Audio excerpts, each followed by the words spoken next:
Hey guys, welcome to Alien Labs. सोचिए आप एक स्पेसशिप में हैं। अचानक सामने एक चमकता हुआ दरवाजा खुलता है जो आपको खींचता नहीं बल्कि बाहर धकेलता है। ब्रह्मांड का वो रहस्य जो शायद आपको समय और दूरी के पार पहुंचा सकता है। इस रहस्य को व्हाइट होल कहा जाता है। आपने ब्लैक होल का नाम सुना होगा। ये ठीक उसका उल्टा वर्जन है।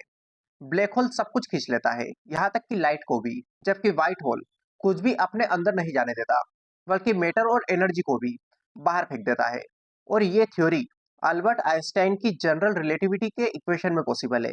गाइस, 1964 में भौतिक वैज्ञानिक लेगोर नोविकोक ने पहली बार व्हाइट होल का कॉन्सेप्ट दिया था।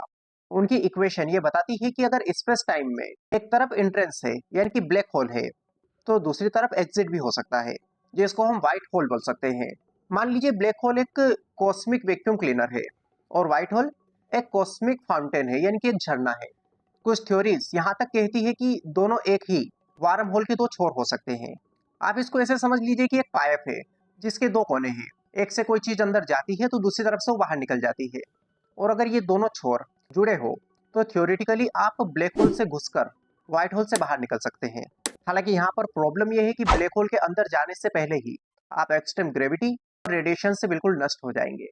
मोस्टली साइंस फिक्शन मूवीज में व्हाइट होल को टाइम ट्रेवल और पैरेलल यूनिवर्स या फिर दूसरी गैलेक्सीज तक जाने का शॉर्टकट दिखाया गया है।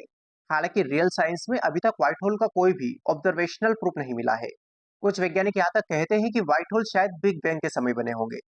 डार्क मैटर के कुछ अनएक्सप्लेन्ड इफेक्ट व्हाइट होल की वजह से हो सकते हैं। अगर ये व्हाइट होल मिल जाते हैं तो आप इंस्टेंट इंटरगैलेक्टिक ट्रेवल कर सकते हैं। इससे इंफॉर्मेशन ट्रांसफर पॉसिबल होगा बिना किसी डाटा लॉस के। लेकिन ये डेंजरस भी हो सकता है, हाई एनर्जी रेडिएशन और अनप्रेडिक्टेबल एग्जिट लोकेशन के कारण। खैर, अभी तक व्हाइट होल सिर्फ मैथमेटिक्स और थ्योरी में एग्जिस्ट करता है। इसके प्रैक्टिकल ट्रेवल के लिए टेक्नोलॉजी को अनइमेजिनेबल लेवल की होना पड़ेगा। फिर इसकी भी संभावना है कि फ्यूचर में क्वांटम ग्रेविटी और स्पेस टाइम इंजीनियरिंग से शायद ये पॉसिबल हो। फिर इसके बारे में आपके क्या विचार है, कमेंट बॉक्स में बताइए। अगर वीडियो पसंद आए तो इसे लाइक कर लीजिए, चैनल पर नए हो चैनल को सब्सक्राइब कर लीजिए। Wish you all the very best, thank you so much.